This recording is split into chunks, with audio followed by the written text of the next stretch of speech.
Pour le vin blanc, la méthode de vinification est différente. Les raisins sont envoyés directement dans le pressoir pour séparer sans délai le jus de la peau et des pépins.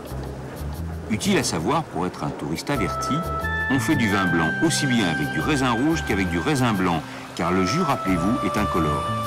Quand vous lisez blanc de blanc sur une étiquette, cela veut dire qu'il s'agit d'un vin blanc fait avec du raisin blanc. Là, on presse directement le blanc, parce que là, il n'y a pas besoin d'extraire la matière colorante.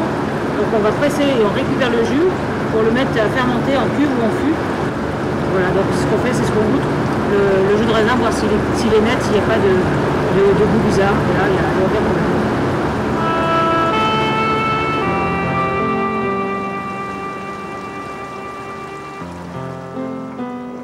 Une fois la fermentation terminée, le vin est mis en fût.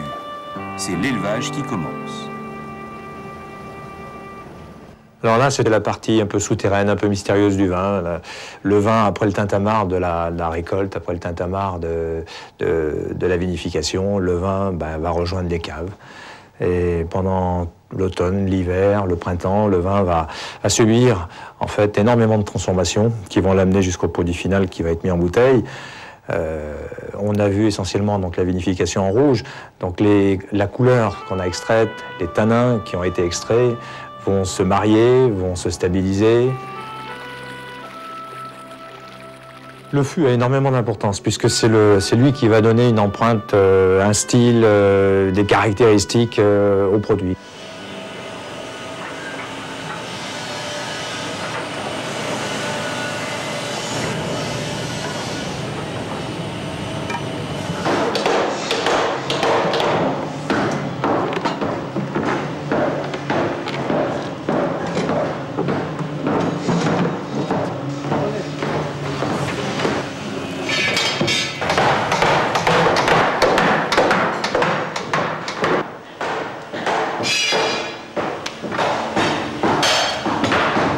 Certains vins qui sont capables d'assimiler, d'intégrer ce que le fût va lui apporter, notamment au niveau du brûlage du bois. On demande certains types de chauffe. Hein. La chauffe va agir énormément sur le côté toasté, le côté moka, le côté brûlé, que va relarguer ensuite le fût. Le tonneau est constitué de douelles. Pour obtenir 1 mètre cube de douelle, il faut 5 mètres cubes de grumes, soit 80% de déchets qui servent à faire du bois de chauffage ou des agglomérés. Avec 1 mètre cube de douelle, on fait 10 tonneaux.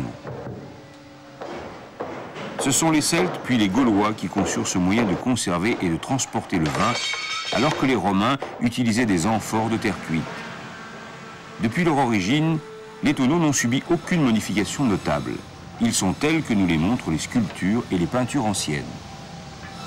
L'étanchéité des fonds continue d'être assurée par des joncs naturels. De nombreuses essences de bois ont été employées, châtaignier, frêne, acacia. Mais c'est le chêne qui réunit les meilleures propriétés pour l'élevage du vin.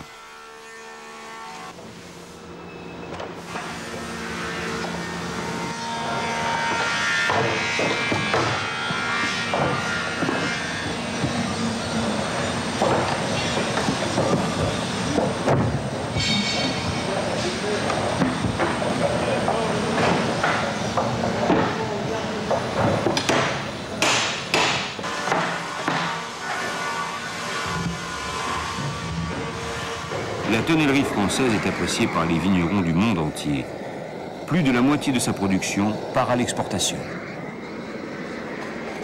Donc les préparations de mise en bouteille, ça consiste essentiellement en une opération qui s'appelle le collage, qui est une opération qui remonte à la nuit des temps, puisque traditionnellement, dans les pièces de rouge, on battait quelques blancs d'œufs et qu'on introduisait dans une pièce. Il y avait 5 blancs d'œufs par pièce, et ça permettait, si vous voulez, l'albumine tamiser le vin et entraîner, si vous voulez, les tanins qui étaient les plus grossiers, hein, les matières instables, et donner la petite touche finale de l'affinage du vin.